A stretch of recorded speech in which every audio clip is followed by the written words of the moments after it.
It is not the strongest of the species that survives, nor the most intelligent that survives.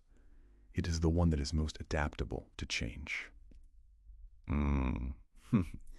That profound insight from Charles Darwin really captures what we're exploring today. Welcome to the Deep Dive.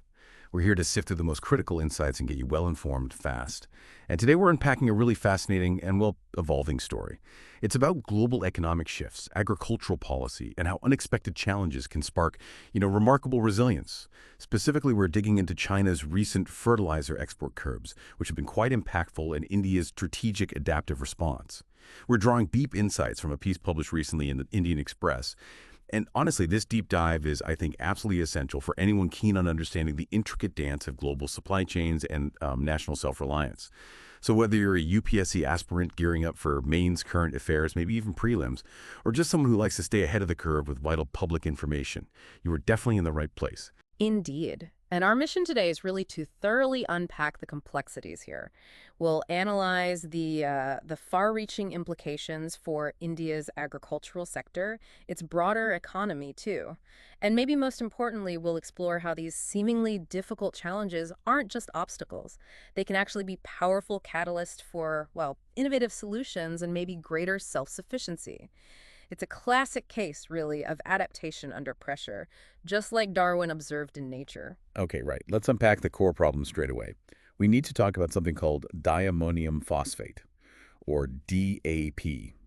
Now, for those listening who might not be familiar, DAP is an essential fertilizer.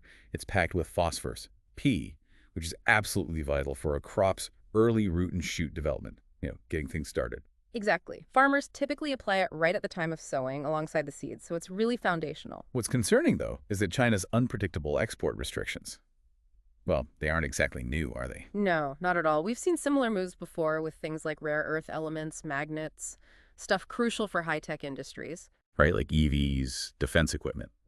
But now, these curbs are directly hitting DAP. Yeah. And that has, well, serious ramifications for agriculture. And the context of India's reliance here is just crucial. DAP isn't just any fertilizer for India. It's the country's second most consumed fertilizer, right after urea. Massive volumes. How much are we talking about? Well, over the last 5 years, India's average annual sales of DAP have been around 103.4 lakh tons. That's over 10 million metric tons. And here's the critical part. A very significant portion of that, an average of 57 lakh tons, so roughly 5.7 million tons, is imported in its finished form. Yeah, so over half is imported. Yes, a massive dependency on external sources for a foundational agricultural input. And we're seeing the immediate impact of that dependency right now, aren't we? In real time. The numbers tell a pretty stark story. India's opening stocks of DAP for the current Kharif season, this is the main monsoon cropping season, were significantly lower on June 1st. How low? Just 12.4 lakh tons. Now compare that to 21.6 lakh tons on the same date last year, in 2024. And a hefty 33.2 lakh tons just 2 years ago. So a huge drop. That's a dramatic fall, especially since you mentioned the monsoon rainfall is above average. Exactly. Good rainfall usually boosts sowing, increases demand. So this low stock level really highlights how tight the supply situation has become. It underlines the urgency. Okay, so let's dig into why and how much China matters in this whole equation. The picture becomes clear very quickly. Until the 2023-24 financial year, China was, well, undeniably a prominent supplier of DAP to India, maybe the top supplier, often. Their role was pivotal then. Absolutely pivotal. They often supplied roughly half of India's total import needs for DAP. But then came this dramatic shift. We saw imports from China just plummet from 22.9 lakh tons in the fiscal year 2023-24 down to a mere 8.4 lakh tons in 2024-25. That's a huge reduction, like 2/3 gone in just 1 year. Exactly. It effectively cut off India's primary source. And here's the really critical detail, the kicker, really. Not a single ton of DAP from China has entered India since the start of this calendar year, since January 2025. Zero. Zero. So it's not just a reduction anymore, it's a complete halt. A complete halt from a major global provider. And that sends ripples, big ripples, across the international market. Which brings up the obvious question. Yeah. What exactly are China's motivations here? It's probably not simple, is it? No, it seems multifaceted. Yeah. The primary driver appears to be ensuring access for their own farmers. Like any large agricultural nation, they have domestic food security needs. That's understandable. Okay, domestic needs first. Makes sense. But there seems to be another, perhaps less obvious, but increasingly significant factor. The rapidly growing demand for phosphates in EV battery production. Ah, the EV connection. Phosphates are used in batteries. Yes, they're a key component in some battery chemistries, like LFP batteries. And China, being a global leader in EV manufacturing, is clearly prioritizing its domestic industrial needs and strategic resources. So it looks like resource nationalism, maybe. Keeping phosphates for their own high-tech industries. It certainly looks that way, even if it means impacting global fertilizer supply chains. And these curbs have had a significant cascading effect, as you expect. It's led to a tightening of the international phosphate market. Which means prices go up. Exactly. Intense bullish price pressures. India naturally has tried to pivot, right? Tried to source more DAP from other countries. Saudi Arabia, Morocco, Russia, Jordan. Have they been able to fill the gap? Well, the stark reality is no. None of these countries, individually or together, have really been able to fill the massive void left by China's pullback. The global supply chain for this critical nutrient is simply strained. It lacks the immediate capacity to compensate fully for China's withdrawal. And that puts importing nations like India in a very difficult spot. A very difficult position, yes. And you can see that strain directly in the price, can't you? That's where it really hits home for importers and ultimately the government dealing with subsidies. Let me give you some concrete examples because these numbers are quite telling. Recent DAP import cargoes, the ones Indian companies contracted from Jordan just this month. Okay, what were they priced at? $781.05 per ton. Landed cost. Now, put that in perspective. That's a sharp increase from $633,635 ton at the start of this year, 2025. Wow, quite a jump already. And an even bigger jump from $515,525 last May, June.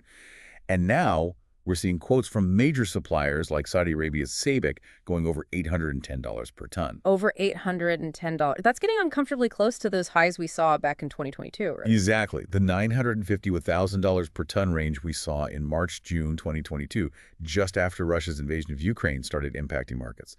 So the cost of bringing DAP into India has jumped, what, over 50% in just over a year. A huge increase. And it's not just the finished fertilizer that's feeling the pinch, is it? No, you're right. What about the raw materials? Well, the price of phosphoric acid, that's a key intermediate used for domestic manufacturing of DAP, has also surged dramatically. It climbed from around $950 per ton back in late 2024 Okay. to $1,055 in Janmar 2025, then $1,153 in April-June. And the projection for the current quarter, July-September 2025, is $12,258 per ton. So the cost of a key raw material for Indian production has jumped over 30% in less than a year. Precisely. This upstream price hike puts immense pressure on domestic manufacturers. It makes it harder and more expensive for India to simply ramp up its own DAP production to fill the gap. Right. So what does this all actually mean for India on the ground? This China-induced supply scarcity. Yeah. It's clearly reflected in DAP sales figures, isn't it? Yes, the numbers show a definite dip. Sales fell from 108.1 lakh tons in the financial year 2023-24. Which was before the major curbs really hit hard. Right, down to 92.8 lakh tons in 2024-25. And the trend seems to be continuing. The first 2 months of this current fiscal year, April-May 2025, registered a further dip, down to 7.7 lakh tons from 8.8 lakh tons in the same period last year. Okay, so on the surface, that looks like a significant problem, a major deficit in a vital agricultural input. But surprisingly, you hear voices in the industry, among agronomists, calling this dip a blessing in disguise. That sounds counterintuitive. It does, doesn't it? Why might a shortage of a critical input actually be a good thing? Well, the perspective from many industry experts and soil scientists is this. They believe Indian farmers should perhaps shift away from fertilizers with very high concentrations of single nutrients, like DAP, which is 46% phosphorus, 18% nitrogen, or even urea, which is 46% nitrogen. Why? Aren't those high concentrations good? Not necessarily optimal. The argument is that most crops don't actually need such large, concentrated doses of these high-analysis fertilizers. In fact, overapplication, which can happen easily, can lead to nutrient imbalances in the soil, reduce the efficiency of other nutrients, and even have environmental impacts. Okay, so more isn't always better. Exactly. What plants truly require is what's called balanced fertilization. Think of it like a carefully crafted, balanced meal for the plant, not just a huge dose of one vitamin. A more holistic approach. Precisely. It means using products that contain multiple nutrients, nitrogen N, phosphorus P, potassium K, maybe sulfur S, in the right quantities and proportions for effective absorption by the plant. Complex fertilizers, basically. The goal being better efficiency and soil health. Yes, maximizing nutrient uptake efficiency, improving long-term soil health, and giving the plant exactly what it needs when it needs it across its growth cycle. And fascinatingly, we're already seeing a remarkable positive trend emerging from this DAP scarcity. It really demonstrates that adaptability we started with.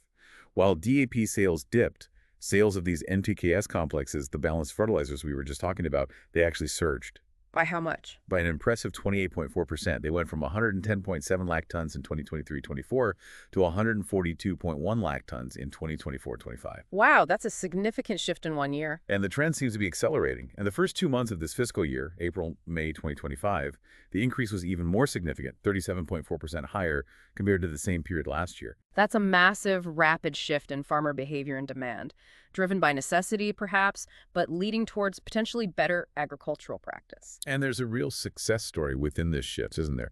A specific NPKS complex called 20.20.0.13, also known as ammonium phosphate sulfate, or APS. Yes, APS has really taken off. It's actually emerged as India's third most consumed fertilizer now, right behind urea and DAP. Sales hit a record 69.7 lakh tons in 2024-25.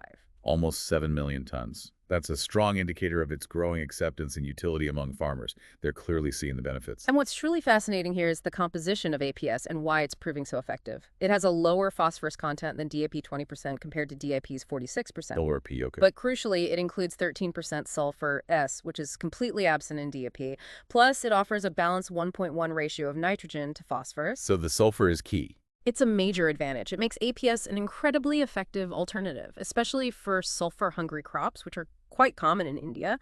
We're talking about really critical crops like oilseeds, pulses, maize, cotton, onion, chili. So for those crops, the sulfur is a big bonus. A huge bonus. It contributes to better yields, improved quality like oil content in oilseeds, and overall plant health. Just a more holistic nutrient delivery system for many situations.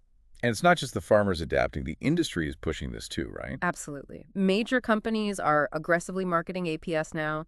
You see big players like Coromandel International, Parity Phosphates, IFSCO, GSFC. They're all promoting this product. Which signals a pretty significant shift in the industry's own strategy. It does. They're moving away from just pushing high-analysis fertilizers towards offering a more balanced portfolio.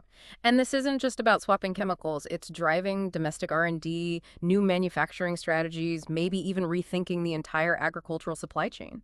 And APS isn't the only alternative gaining ground. No, that's right. The DAP shortage has also given a boost to sales of single superphosphate, or SSP. SSP contains 16% phosphorus and 11% sulfur. Its sales have also increased from about 45.4 lakh tons in 2023-24 to 49.3 lakh tons in 2024-25, and seeing further increases now in April-May 2025. So it indicates a broader trend. I think so. A broader, multifaceted move by farmers towards more diverse and balanced nutrient sources, rather than relying so heavily just on DAP, which arguably is a healthy development for long-term soil health and productivity. Okay, let's talk about the market dynamics now. How do the prices compare for farmers? Right, this is interesting. DAP has, over the past few years, effectively become a controlled fertilizer, much like urea. The government has informally set a maximum retail price, an MRP, of Rs 1,350 per 50 kilogram bag. Informally said. Yeah. But what's the reality? Well, the reality on the ground, due to the supply pressures and high demand, is that farmers are often paying more. Reports suggest around Rs 1,700 per bag in many places. Okay, so the official price isn't always the market price. Not always, no. Now, contrast that with APS. It's retailing at a very competitive Rs 1,350 to 1,400 per bag. So it's basically at or slightly above the official DAP price, but potentially cheaper than the actual DAP price farmers are paying. Exactly. That makes it a highly attractive option, especially when you factor in the added sulfur benefit we talked about. What about other NPKS complexes? Other popular ones, like the 10.26.26.0 or 12.32.16.0 grades, they're retailing a bit higher, maybe ARBO 1,700, 1,800 per bag. Still, they offer that comprehensive nutrient profile, making them viable alternatives too. The price point really makes these alternatives appealing now. So the current reality is pretty clear then. India is facing a shortfall, maybe around 20 lakh tons of DAP, largely because of China's actions first cutting back, then stopping exports altogether. Yes, that's the situation. But as we've discussed, this gap isn't just sitting there creating a void. It's actively being filled, or at least compensated for, by these other fertilizers. Particularly those with lower P content, but a more balanced nutrient mix. And farmers, being incredibly adaptable and, well, pragmatic, have adjusted. They responded to this new supply reality by applying less DAP and consciously opting for more of these various NPKs complexes. It's a pragmatic response to a significant supply shock, absolutely. And if we connect this to the bigger picture, the long-term view, this adaptation by farmers, this broader shift in agricultural practices, it might actually not be a bad thing for India in the long run. It might not be, no. You see, India has very limited domestic deposits of rock phosphate. That's the primary raw material for phosphorus-based fertilizers like DAP. Right, so we're fundamentally reliant on imports anyway? Fundamentally, yes. India has to import either the finished DAP itself or the raw materials and intermediates like phosphoric acid or rock phosphate needed for domestic manufacturing. It's an inherent geopolitical vulnerability. So reducing DAP consumption helps there. Potentially, yes. The current situation, which is effectively capping or even reducing overall DAP consumption, could lead to more efficient use of these imported materials. And crucially, it means more efficient use of precious foreign exchange, which aligns perfectly with broader national economic goals of resource optimization and, boosting self-reliance where possible. So it's like a forced but ultimately beneficial pivot. You could see it that way. A pivot towards perhaps a more sustainable import strategy for India's agricultural needs, reducing its over-reliance on any single nation for such a critical input. This challenge has, in a way, maybe accelerated India's journey towards a more resilient and ultimately self-sufficient agricultural future. What an incredible journey we've taken on this deep dive. It's really fascinating. We've seen how China's fertilizer curbs, while definitely a significant challenge initially, a potential blow, really seem to be inadvertently pushing India towards a more sustainable, more balanced fertilization strategy. It's a clear shift. Yeah, and this shift is reducing reliance on those single-source imports and actively encouraging the adoption of domestic alternatives, or at least alternatives sourced more widely. It's a powerful example, isn't it, how supply chain disruptions can, in a strange way perhaps, foster innovation and resilience. It really proves that adaptability of systems and people when faced with pressure. That Darwin quote really does resonate here. Absolutely. And perhaps as a final thought for you, our listener, to consider, how might this fundamental shift in agricultural practices, how might it impact not just India's food security and farmer livelihoods in the immediate future, but also how could it profoundly influence India's geopolitical strategies regarding resource independence, global supply chain resilience, thinking about the coming decade? It's a complex web of connections, isn't it? And this one incident, this fertilizer situation, it really reveals so much about the bigger picture of how nations respond to these global economic shifts and pressures. Absolutely a vital question. Something for anyone tracking global affairs or India's strategic direction to really ponder. Well, thank you for joining us on this deep dive today. If you found this discussion insightful, and we hope you did, please do take a moment to like, subscribe, maybe leave a comment. Let us know if you have further queries or perhaps other topics you'd like us to explore in future deep dives. And remember, understanding these critical current affairs topics isn't just about accumulating knowledge, it's about connecting the dots. Especially vital if you're preparing for competitive exams like the UPSC, but really important for anyone wanting to understand the world we live in. Stay informed, stay curious,